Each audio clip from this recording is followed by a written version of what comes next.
After watching Zootopia 2 in theaters, I went to Google to see if anyone else saw what I did, and I wasn't alone. And before I continue, let's just say this channel is a political channel.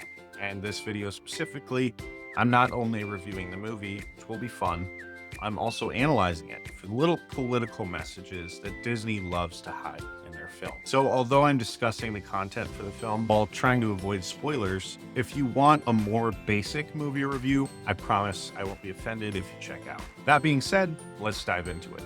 And I actually didn't know coming into this film that it was a Disney film. I thought Zootopia was owned by a different franchise, and I hadn't seen the first Zootopia since it came out, which honestly, keep an eye out for part 2 of this because I may just have to review the first one as well. But my wife mentioned to me in the theaters that when the first Zootopia was released, many people questioned if there was political posturing in that movie as well. I googled this and she was right. One thing she didn't mention was that apparently in the first film, there's an LGBT kudu named Bucky Antlerson who lives with his husband, Pronk. And I get it, like in the real world, there are gay people. I don't have an issue with that, but when you feel the need to represent human sexuality in a kid's film about animals, that I find a little strange. And you're probably saying, we're not here for the first Zootopia, we're here for the second. And that's a fair point. But I brought this up because the first film and the second were made by the same directors. And if they brought subtle social justice warrior points into the first film, they'd probably do it in the second.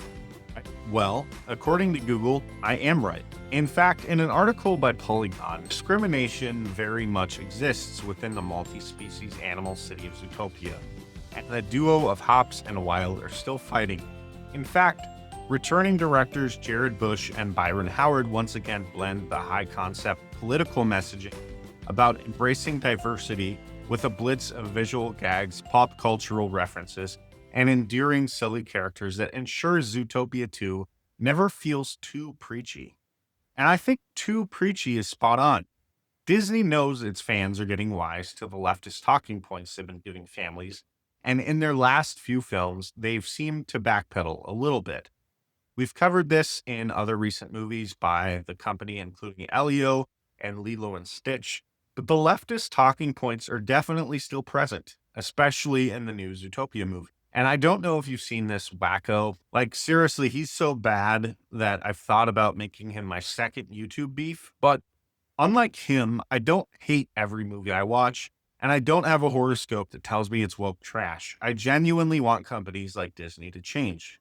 I grew up watching Disney. I think it's harmful for the company and for the wider culture when they try to peddle political messaging in their blockbuster films. But I also call it how I see it. So what did I see? Well, the film started out by introducing us to the Lynxley family, a family of bobcats or lynxes that seem to be extremely wealthy and sort of run Zootopia behind the scenes.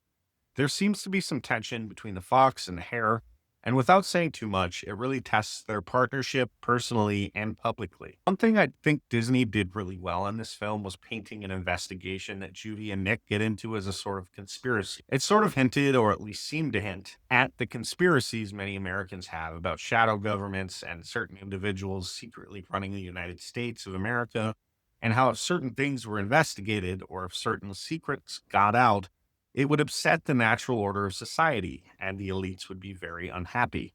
I thought Disney painted that picture really well. And you all probably saw the snake in the article I quoted, and yes, there are creatures in the second Zootopia that we didn't get to see in the first one. And I feel comfortable saying this without spoiling the movie in any way. That's sort of the whole point.